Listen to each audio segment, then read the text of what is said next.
अस्सलाम वालेकुम all overs the world forex traders. तो कैसे हैं? हम गोल्ड का टेक्निकल एनालिसिस करने जा रहे हैं। तो थोड़ा सा प्रीवियस देख लेते हैं ताकि हमें कंफर्म हो जाए कि फ्यूचर में गोल्ड क्या करने वाला है। तो ये प्रीवियस चार्ट है डे 1 का गोल्ड का। गोल्ड यहाँ से नीचे गिरा, फर्स्ट वेव्स इसने बनाई, फर्स्ट इम्पल्स, और ये थी 21,100 पिप्स की।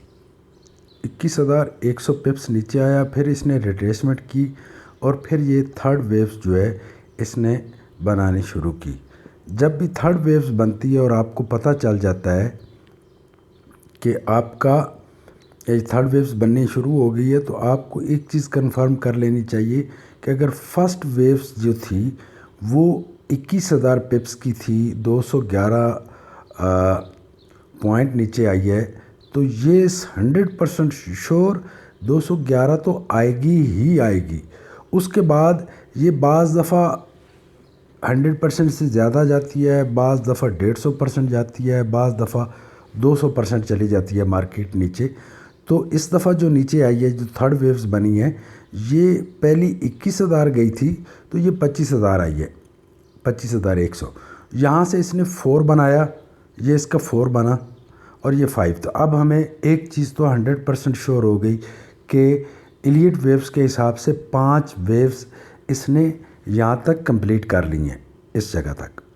ठीक है, अब इसने वेव्स के बाद 5 वेव्स के बाद इसने ए बी सी करना था, तो ये ए बी और सी हो गया है। अब यहाँ से ट्रेंड बनेगा नया, यहाँ से नया ट्रेंड बनना है, तो हमें थोड़ा सा वेट करना पड़ेगा कि अगर ये बाय का ट्रेंड बनता है तो यहाँ से मार्केट कम से कम मेरे ख्याल में 1864 तक जाएगी, या इससे ऊपर भी जा सकती है, लेकिन यहाँ तक जाएगी तो ये हम इसको फर्स्ट वेव्स या फर्स्ट इम्पल्स जो है ना वो गिनेंगे कि ये फर्स्ट वेव्स बन गई है, फिर ये रिट्रेसमेंट करेगी और फिर ये थर्ड की तरफ जाएगी।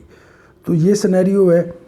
तो जैसे ही कोई मुझे मज़ीद अपडेट्स होती है नेक्स्ट वीक में तो मैं अपलोड कर दूंगा। तो लाइक, शेयर और सब्सक्राइब करना ना भूलिएगा। आप लोगों के प्यार का बहुत बहुत शुक्रिया। आप बहुत अच्छे कमेंट्स करते हैं, लाइक करते हैं, तो थैंक यू वेरी मच दोस्तों। Have a great and successful day.